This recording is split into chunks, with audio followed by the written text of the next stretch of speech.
L'Iran révèle un plan contre Trump et se retrouve hanté lors des funérailles d'Ali Khamenei dans une séquence qui a exposé le visage le plus tendu du régime dans son ensemble. Cet homme cruel qui a ôté la vie de mon cher imam, pour quelle raison ne devrions-nous pas aussi le tuer maintenant? Ce serait un grand déshonneur pour nous tous si nous n'éliminions pas celui qui a commis son assassinat. À partir de cet instant précis, le linceul remplacera les vêtements sur nos corps. Je fais un serment solennel par ton sang. Éliminer Trump est notre responsabilité la plus grande et la plus sacrée. Le 5 juillet 2026, des publications sur X ont relayé un reportage attribué à la chaîne israélienne Canal 14 concernant des rapports de renseignement qui indiqueraient la création de l'unité Mukhtar liée à la force Quds pour planifier des attaques contre Donald Trump et d'autres responsables des États-Unis. L'accusation est apparue à la même période où le régime iranien transformait les funérailles de Khamenei en scène de vengeance. Vengeance politique, avec des chants contre Trump, des discours de revanche et des dirigeants tentant de montrer leur force devant les caméras.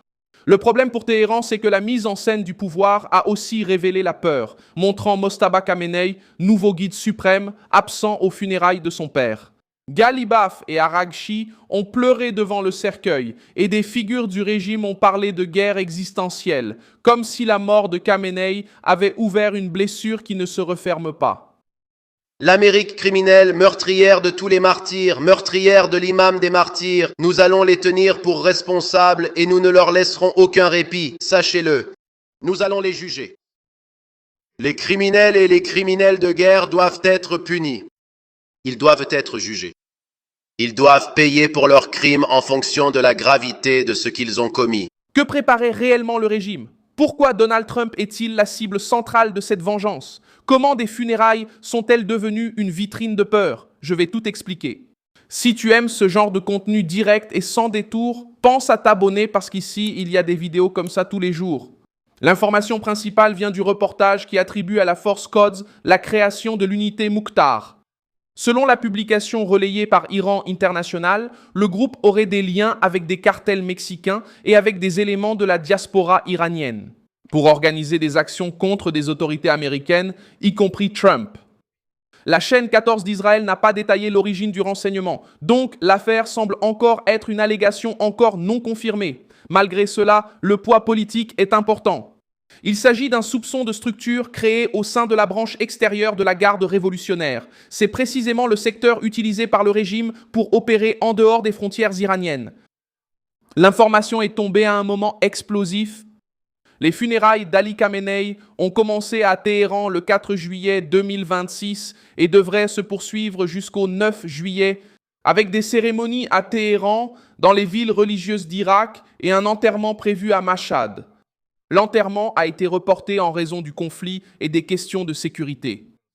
Lorsque le corps a finalement été présenté au public, le régime a tenté de faire de la cérémonie une démonstration de force. Avec des foules, des drapeaux, des combats officiels et des discours chargés de revanche.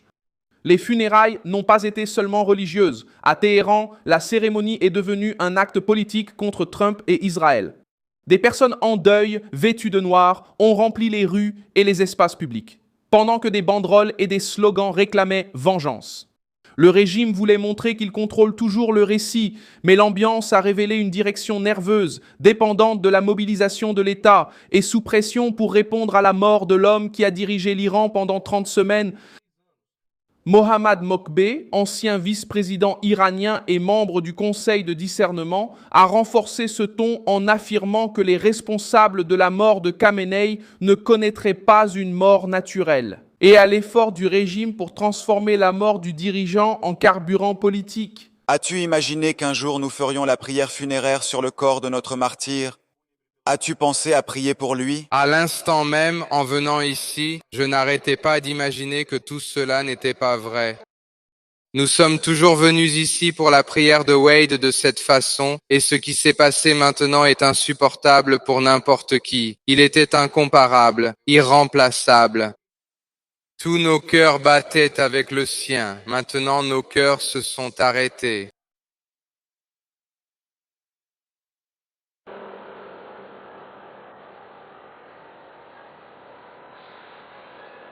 Depuis 37 ans, notre vie a été avec lui.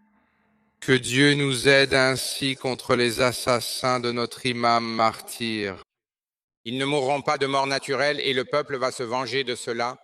Le régime va se venger de cela et il est impensable que les assassins de cet homme marchent vivants sur cette terre. La vengeance aura lieu, que Dieu nous en préserve.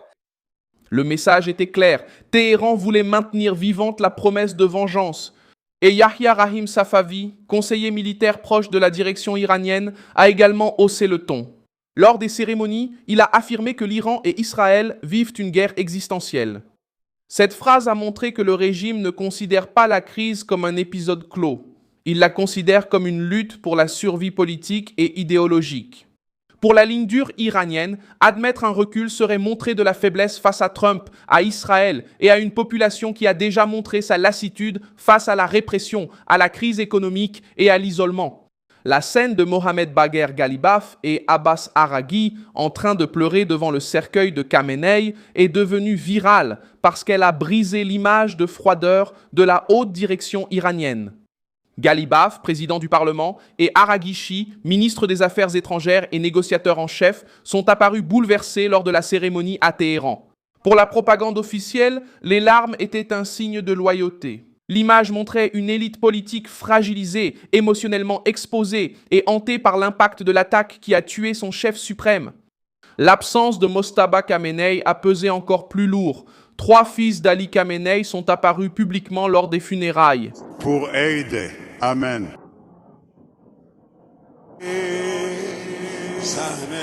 Reza Iran, Zolfigan Iran, Ashuraï.